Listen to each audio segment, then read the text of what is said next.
one body, one Lord of all, one cup of blessing which we bless,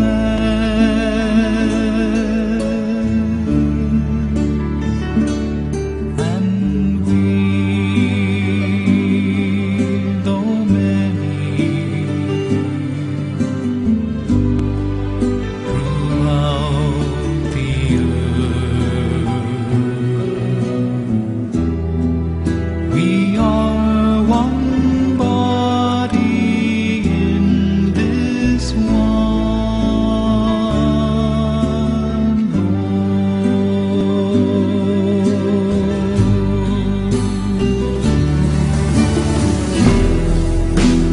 Gentile or Jew, servant or free, woman or man,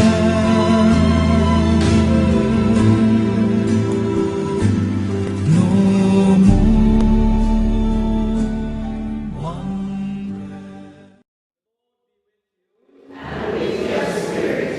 A reading from the Holy Gospel according to Luke.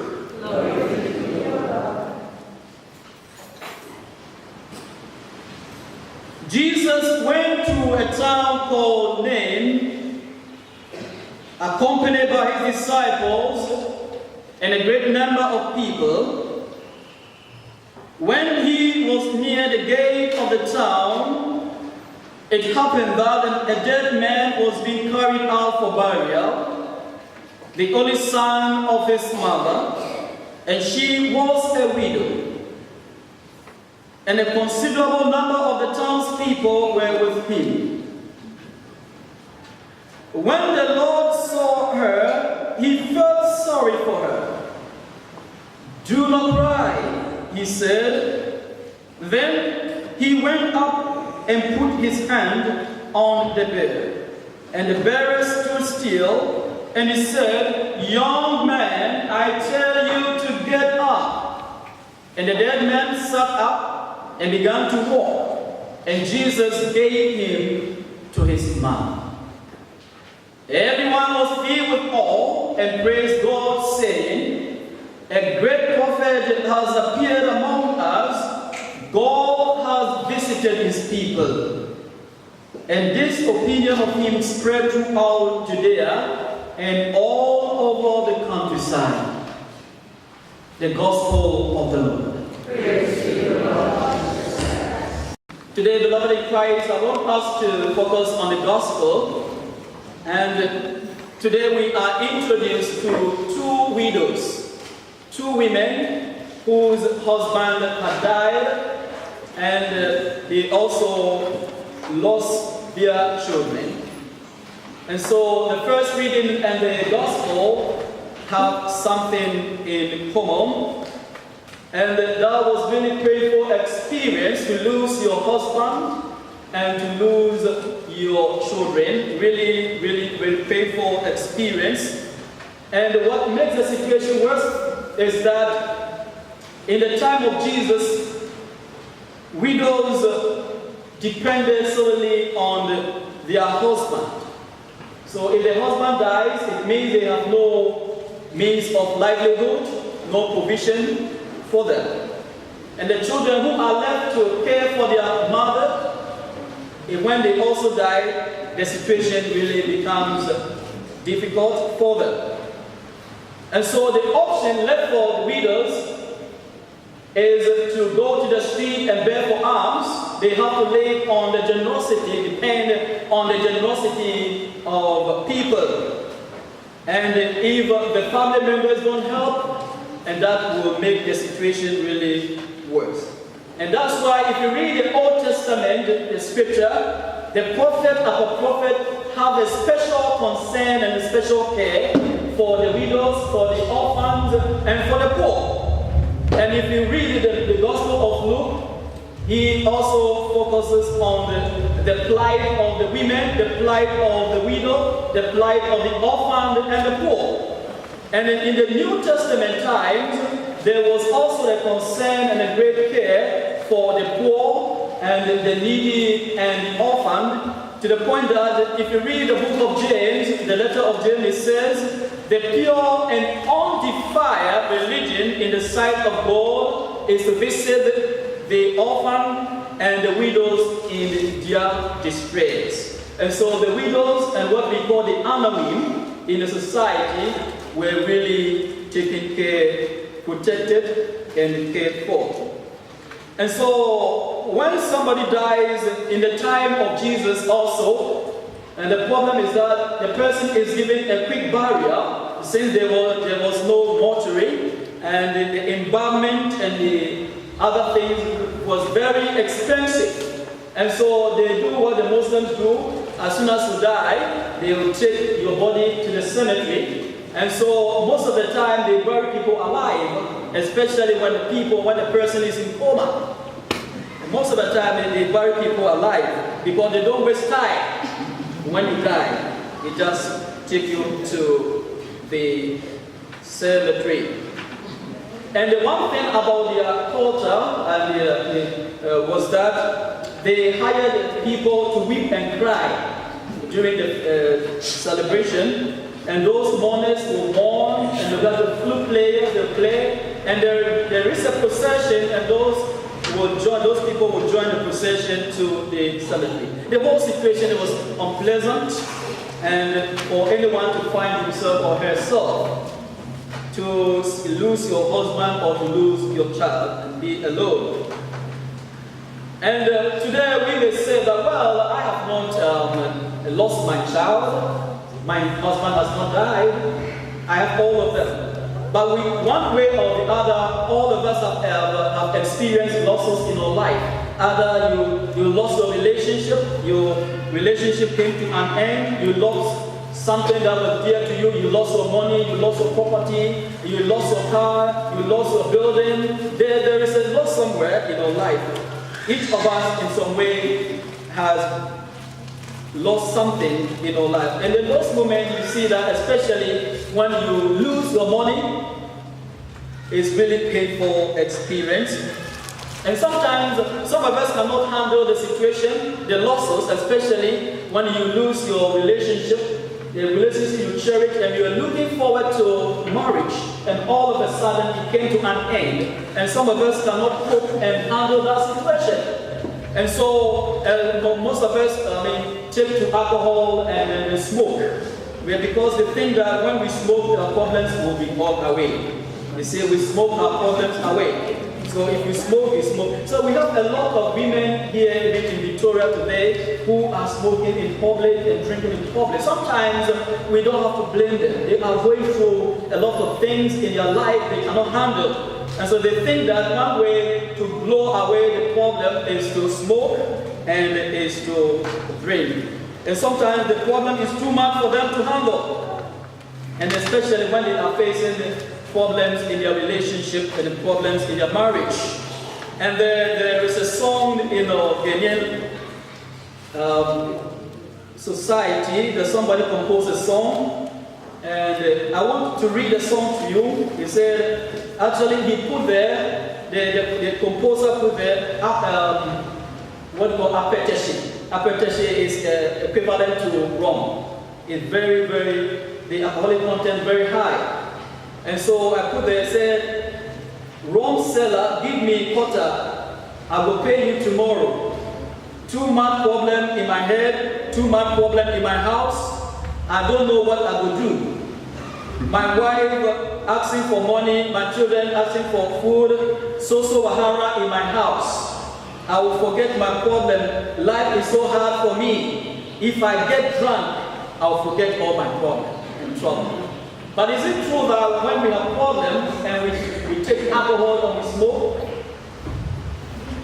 do the problem go away? Before you know, when you finish, everything is over, then you see that the problem is still there. So the alcohol and the smoking, they don't really take away the problem. The problem is still there. And so, friends in Christ, any loss in our life is really painful, especially when you lose your only son, your only daughter, or your only child. Now, if you even go to the scriptures in the Old Testament, in the book of Ruth, when Naomi lost her husband and her two sons, you know what she said? She said that she lamented that people should no longer call her Naomi. Naomi means pleasant, but they should call her Mara, bitter. That was the book of Ruth. And sometimes if you are not careful and cannot handle the situation that we face, we live in bitterness all our life. And we take to alcohol. And some people are addicted to alcohol, not because they were influenced into that, because of the problem that came into their life. They couldn't handle it well, and so they think that alcohol will solve the problem. But when we are told in the gospel, and even in the first reading, when Jesus Christ steps in every situation, it changes completely. And of course, somebody will say, well, Father Michael, you don't know what I've been through. You don't know what I'm dealing with in my life. You don't know when I go back to my house, what I will face in my life. Which the doctor said, I have terminal illness, I have cancer, I have problem with my kidney, I have kidney stone. We see, the truth is that Jesus Christ knows whatever we are dealing with in our life. He knows whatever we are dealing with in our life, and He doesn't want us to be frustrated. He doesn't want us to be aggravated. He doesn't want us to be depressed. He doesn't want us to give up. And that's why He said to the woman, don't cry. Do not cry. And I said, Jesus Christ, in a way, telling the woman, do not give up. Even though you have lost your money, even though you have lost your marriage, even though you have lost your relationship, even though you have lost the only thing, the thing that was dear to you, do not give up. We are told today that when Jesus appeared at the gates, the things began to change. He assured her, do not cry. And Jesus went further to touch the bier. In those days, they were not using coffin or casket as we use. They used stretcher, the person. So in our life, Jesus Christ wants also to come to us, to touch us. But we, are preventing Jesus from coming to us to heal, to give us freedom, to set us free.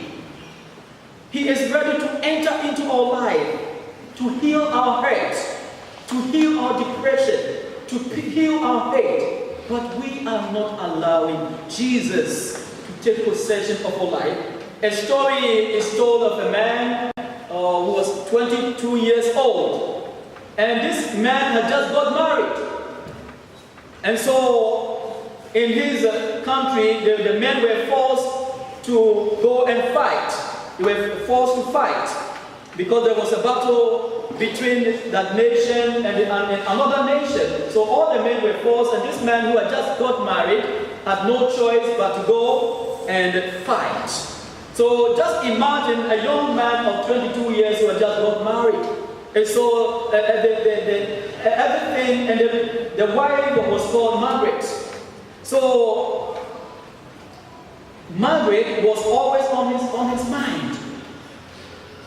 Unfortunately, this man was put at the forefront, at the front line of the battle, and he was captured by the enemy, and he was put to work. He was taken to the enemy's prison camp to work, and they were carrying stores. So whatever he was doing, he was thinking of Margaret.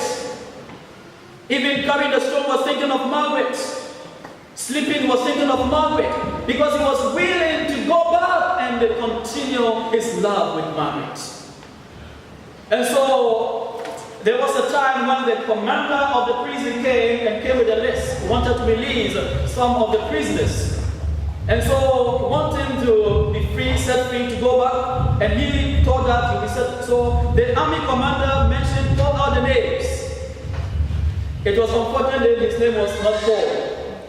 And that was really an unpleasant situation. He wanted to go back to Margaret, who is stopping him from going to Margaret. And so, lucky for him, the following day, they came out with another list. And his name was on top of the list. And that was a happy moment for this man. He jumped into the train and back to Germany. But something happened. When he came back to his city, everything was destroyed. Everything was smashed by the enemy. But thank God, his house was not demolished or destroyed. So he went straight to his house. He knocked at the door.